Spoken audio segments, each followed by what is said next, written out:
आपके भीतर वो कौन सी चीज है जो किसी विशेष प्रकार के भोजन का प्रतिरोध कर रही है?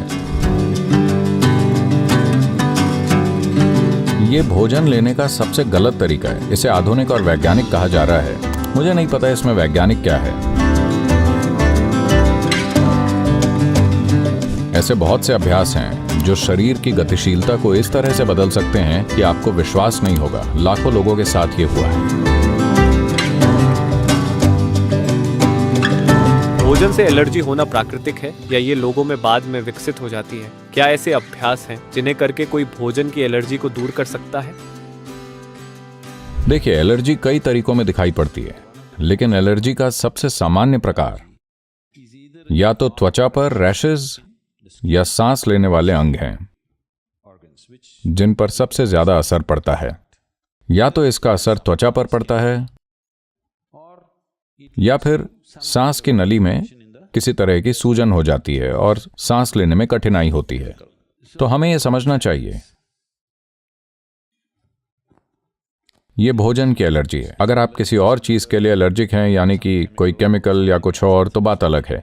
लेकिन यह भोजन की एलर्जी है। इसका मतलब मैं इसे खा सकता हूं, आप इसे नहीं खा सकते, आप इसे खा सकते हैं, कोई और इसे नहीं खा सकता है। हम उसी की बात कर रहे हैं। कुछ विशेष एलर्जी हम जानते हैं माता पिता से बच्चों में गई हैं, लेकिन ऐसा बहुत ही कम होता है। लेकिन कुछ विशेष एलर्जी देखी गई हैं, माता पिता को वही एलर्जी है, बच्चों को वही एलर्जी है। तो वास्तव में ये एलर्जी किसी पदार्थ के लिए शरीर की प्रतिक्रिया है। इन दिनों हम ये पहचान कर रहे हैं और वो इस पर लंबा चौड़ा एलर्जी टेस्ट कर रहे हैं। ये एलर्जी टेस्ट कई तरह की होती है कि नहीं? ये सारी टेस्ट करवाना पागलपन है। मुझे पता है, जब आप मुसीबत में होते हैं तो आपको ये पागलपन वाली चीजें करनी पड़ती हैं, वो एक अलग बात है। तो एलर्जी को कैसे दूर करें? देखिए, मुख्य चीज है कि शरीर किसी चीज का प्रतिरोध कर रहा है। योग में हम ये देखते हैं कि आपके भीतर वो क्या चीज है जिसे ये पसंद नहीं है। देखिए, एलोपैथिक चिकित्सा और इसमें अंतर ये है, एलोपैथी चिकित्सा ये देख सकती है कि भोजन में कौन सा केमिकल है जिससे एलर्जी हो रही है। यहां पर हम ये देखते हैं कि आपके भीतर वो कौन सी चीज है जो किसी विशेष प्रकार के भोजन का प्रतिरोध कर रही है, क्योंकि ये भोजन है, जहर नहीं है। बहुत सारे अभ्यास हैं।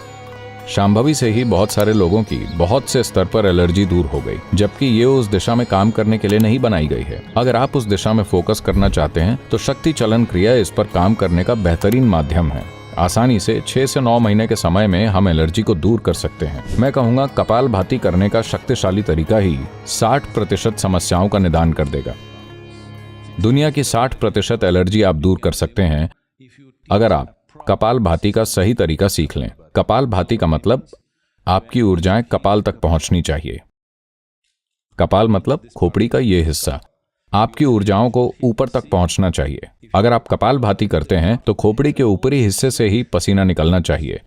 अगर आप कपालभाति करते हैं, इस जगह से ही पसीना बहना चाहिए। ओके, इसका मतलब आप सही से कपालभाति कर रहे हैं। अगर आप इस तरह से कपालभाति करते हैं, मैं कहूंगा आपकी 60 से 70% एलर्जी चली जाएगी। नहीं तो इसका खास तौर पर निदान किया जा सकता है।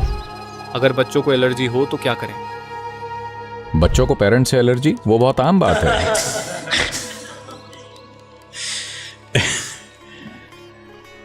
अगर 7 से 8 साल की उम्र से छोटे बच्चों को एलर्जी है, जो मुझे लगता है अमेरिका में बहुत आम है और ये भारत में भी बहुत आम बन रहा है, अगर आप एलर्जी को रोकना चाहते हैं, एक चीज आप कर सकते हैं, बच्चे के भोजन से दूध हटा दीजिए। हो सकता है एलर्जी दूध से ना हो, लेकिन दूध बहुत सारे तरीकों से आपके सिस्टम में एलर्जी लेकर आता है। क्योंकि आप दूसरे जानवरों का दूध चुराते हैं और पीते हैं, इसकी एक कीमत है। ज्यादा से ज्यादा सिर्फ 2.5 से 3 साल की उम्र तक आप उन्हें दूध दे सकते हैं।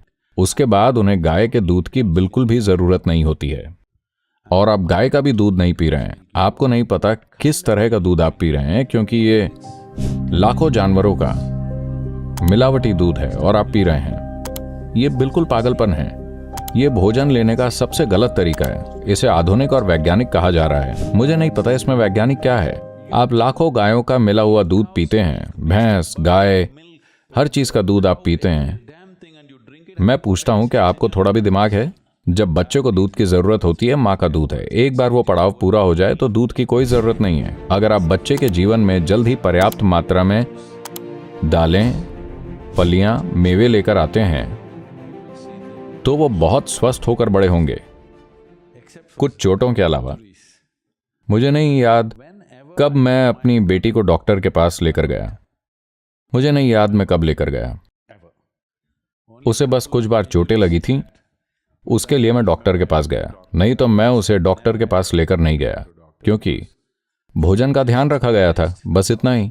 और कम उम्र से ही अगर वो फल और इन चीज़ों को पसंद करने लगें, वो इन चीज़ों के साथ बड़े होंगे और उन्हें कोई उल्टी सीधी चीज़ पसंद नहीं आएगी। तो अगर बच्चों में एलर्जी दूर करनी है तो एक चीज़ है दूध, दूसरी चीज़ है मांस से बनी चीज़ें। अगर उन्हें एलर्जी बहुत ज़्यादा है, अगर उन्हें कम एलर्जी है तो ठीक है। अगर उन्हें एलर्जी बहुत ज़्यादा है तो मांसाहार मत दीजिए, उन्हें सब्जियां, ताज़े फल और ये चीज़ें खिलाइए। शरीर अपने आप को ठीक कर लेगा।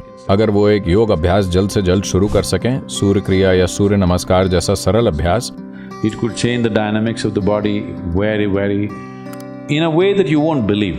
ये शरीर की गतिशीलता को बदल देगा इस तरह से कि आपको विश्वास नहीं होगा। एक साधारण अभ्यास ये सब कर सकता है। ऐसा मेरे साथ हुआ है, मैंने देखा है, ऐसा मेरे आसपास के लाखों लोगों के साथ हुआ है।